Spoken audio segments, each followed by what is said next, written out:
Salut à toi. Alors, aujourd'hui, j'aimerais te parler des noms d'arguments pour tes fonctions. Cette fonctionnalité est disponible depuis PHP 8 et c'est super parce que ça va améliorer la readability, donc la visibilité de tes fonctionnalités. Tu vas savoir, d'accord, j'utilise cet argument-là et cet argument-là fait ça parce que je vois le nom. Donc imagine, j'ai une fonction qui s'appelle greeting. Et là, j'ai par exemple nom, donc name, et puis après le temps, time, le temps de la journée ou moment. Je pourrais mettre moment. Voilà. Et donc là, ça fait echo. J'utilise double quotes. Donc c'est les doubles quotes pour utiliser des variables dans le string. Donc je vais faire hello name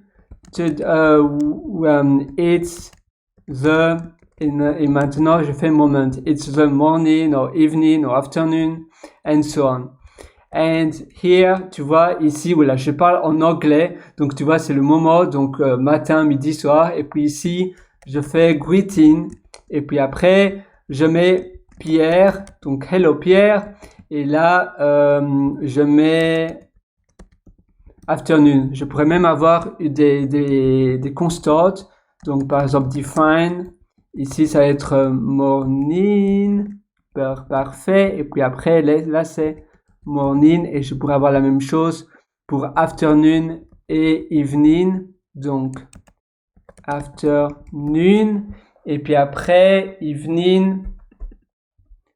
Ici, evening. Parfait. Super. Et là, tu vois, j'utilise alors la constante afternoon. Ça, c'est très chouette, tu vois. Par contre, c'est parfois difficile, surtout quand tu fais du code reviews. Ici, ton ID, mon ID, il m'affiche le nom de l'argument, mais parfois, ce n'est pas le cas. Donc, en utilisant le nom, en Python, c'est pareil. Tu peux utiliser le nom des paramètres, en utilisant le nom des paramètres, comme cela. Et tu peux le faire aussi avec les fonctions natives de PHP. Eh bien, ça a beaucoup plus de sens, surtout les fonctions qui ont pas mal d'arguments. Donc ici, j'utilise trim. Et bien, trim avec PHP, tu vois, string et puis characters. Et je peux utiliser string et puis j'utilise les deux points, colonne. Et là, je mets je suis là. Donc, ça va enlever en réalité les espaces. Et puis ici, je peux mettre des caractères. Donc, je peux mettre L, ça va supprimer K, par exemple, etc.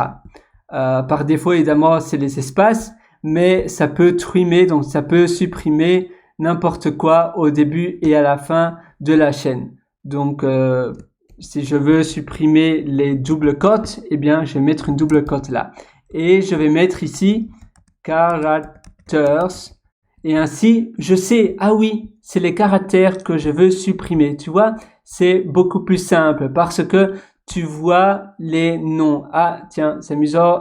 PHP Storm me dit, ah oui, en effet, c'est seulement disponible pour PHP 8. Et là, à mon avis, j'ai fait un typo, characters, comme cela. Et ainsi, c'est simple. Quand tu vois la fonction, tu sais directement. Avant, ce qu'on faisait, il y avait des programmeurs qui, avant PHP 8, qui faisaient cela, qui assignaient une variable qui en réalité ne servait à rien dans la fonction. Donc, ils faisaient, mettons, string égale à cela. Ou bien, ils utilisaient des noms de constantes. Ils utilisaient des constantes. Par exemple, ici, morning, tu vois, j'utilise morning dans ma fonction. Et ainsi, ça a plus de sens. C'était plus visible. Mais depuis PHP 8, ce n'est pas, tu ne dois plus faire cela parce que tu peux utiliser les noms d'arguments simplement. Si tu as utilisé pas mal Python, eh bien, tu dois être familier avec cela. Voilà, j'espère que ça va t'aider à coder du code plus propre et moi, je te retrouve dans une prochaine vidéo. À très bientôt.